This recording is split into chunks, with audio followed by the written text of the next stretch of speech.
So anyway, while I'm sitting here with this on my head for the next hour, I actually was going back and forth. I know that there has been a debate going on regarding natural hair, and if the natural hair movement should be just for black women who have kinky hair.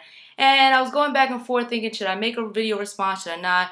Well, this is my quick, very quick response.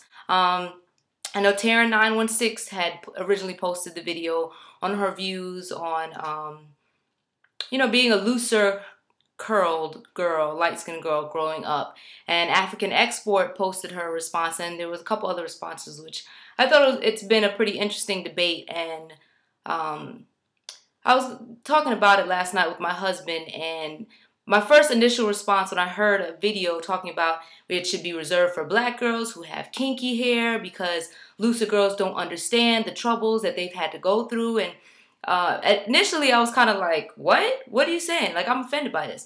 But, talking to my husband and thinking about it and thinking about the struggles growing up on both sides, light skin, dark skin, kinky hair, looser curls, whatever.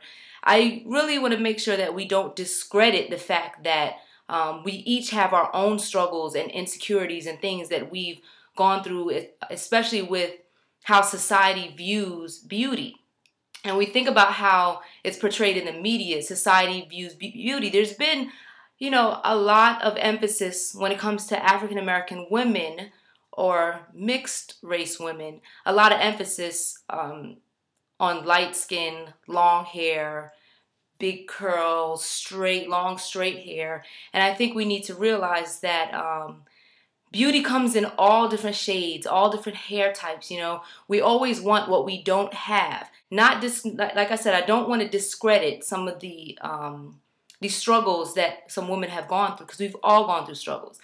Growing up, I'm not light skinned, but I'm brown skinned, and I've always had very, very long hair. And my hair was very curly. Now, growing up in high school and middle school, I hated that. I kind of almost stood out a little bit because of that. So I tried to conform. I hated that I was a little bit lighter than a lot of my friends. I always wanted to be darker. I always wanted to have kinky hair. And then when a lot of my friends were relaxing their hair, I was like, I wanted to relax my hair because everybody had the straight hair, the asymmetrical cuts, their hair was shorter. And here I am with this thick, curly, long hair.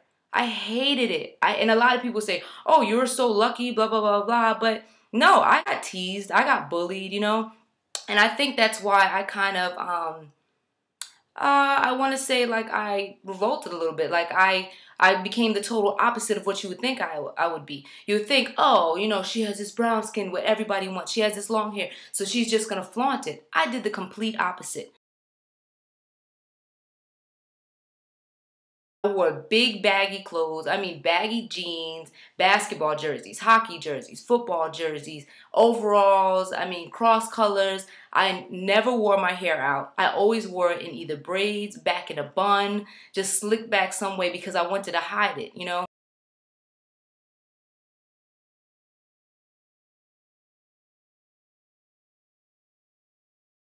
I wanted to get relaxers. My parents wouldn't let me relax my hair. I wanted to cut my hair. I wanted to cut my hair so bad that I would tuck my hair under and pin it to make it look short. Like, I hated that. I wanted what everybody else had. And, when I was towards the end of 11th grade, I finally was like, I'm just going to relax my hair. That's it. I know my parents are going to be mad, but I'm just going to do it. And I did it. I remember my girlfriend, her mom, I sat in their kitchen and my hair was so thick and long, they divided it in half. And one person was on one side, the other was on the other side, putting this relaxer all the way through my hair. And I'm sitting here like, is it supposed to burn like that? Anyway, so I get this relaxer and I was just ecstatic. Like, finally, I have straight hair. Because my hair, even though it wasn't kinky, it was very, very hard to straighten my hair. Like, I couldn't just blow dry, and I didn't have flat irons or anything like that because it would just poof up. And, I didn't have that straight, silky hair that a relaxer would give you. So finally, I got a relaxer and I had that straight, silky hair. Next thing, I wanted to cut it, but let's just say my parents shut that down. I wasn't going to get a haircut or anything like that. When I was in the 12th grade, I actually had to have back surgery. So I have a huge scar on my back from the top like basically under here all the way to the bottom. And then I became attached to my long hair because, I mean, it's just a line, the scar that I have. But I became attached to my hair because all of a sudden I became so self-conscious about this scar on my back. I didn't want anybody to see it. So I realized then that I had to always have long hair because I need to be able to cover the scar. And then it came a point where I wanted to cover the scar so bad. I didn't want to wear bathing suits. I started getting a bunch of tattoos on my back, which I have tattoos on the top. I have tattoos on the bottom. And I was supposed to get tattoos towards the middle, but I never ended up getting that done. And it was to cover it because it was yet another thing that I was self-conscious about. And I'll actually show you. You might be able to see the bottom part. You could probably see the scar going down. But anyway, to a lot of people, it would probably be like, what? You're ashamed of that, blah, blah. But that was a reason why, that was another reason why I wouldn't cut my hair. Because now I have this scar, I need to be able to cover it. And it came up until I got married 2.5 years ago.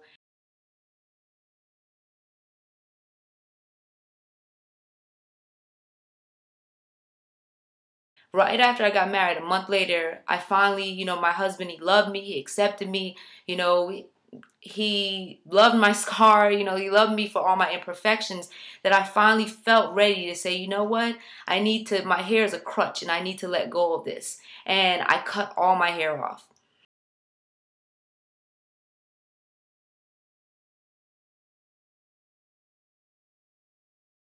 And I finally felt free because my hair was my crutch. My hair is what made me, I felt like without that, I wasn't as beautiful. And I was glad that I was able to let that go. And some people looked at me like, I can't believe you cut all that hair off. But for the first time in my life, I felt free because I was hiding behind myself. And now, I mean, I'm in the process of growing it back. It's been like 2.5 years and I'm growing it back. But I felt good to say, you know what, I was able to let that go. And now I'm not embarrassed about my scar. I don't care. I really don't care. I'll wear bikinis and I don't care because, I mean, I love it. It's an indication of something that I went through in my life. And, I mean, it was a serious surgery. I could have died on that surgery table, but God spared my life. And I'm grateful for that. And the scar is a reminder of the life that I have now. So, yeah. But anyway, I say that to say we always want what we don't have. And I felt like beauty back then when I was in school, I felt like the ideal of beauty was to be darker skinned and to have kinky hair. I thought that was beautiful, and it is beautiful, and I wanted that. And it took me years, I mean years, to accept that I'm not dark skinned. I don't have kinky hair. I need to love what God has given me, and I think we lose sight of that. We get so wrapped up. The natural hair community, natural hair means this, means that. Well, the natural means is different to everybody. Natural hair for you is different from natural hair for me. My idea of natural hair is hair that is not chemically treated. You're not permanently changing your curl pattern. You're permanently changing the thickness or the texture of your hair. It is what it is. My natural hair is different than your natural hair, and I think we all just need to embrace that and stop. There's enough fighting and drama going on in natural versus relaxed women that we don't need that in the natural hair community. I don't bash anybody who gets relaxers. That's your choice. If you want to get a relaxer, if that's easier for you, that's your choice. My choice right now, what I've decided to do is wear my hair how it is, wild and crazy. I'm not trying to be like anybody else. I'm just trying to be Nicole. So that's basically my little input, and I just want to encourage women and young girls out there to stop trying to get your curls like other people's curls or trying to achieve this and that, and just embrace what you have. That's what you're meant to have. That's what you have. If you want to change it, I mean, that's up to you, but I don't think we should bash those who have looser curls or those who have tighter curls or whatever the case is. It is what it is. Your idea of natural may be different than my idea of natural, but that's just my opinion. So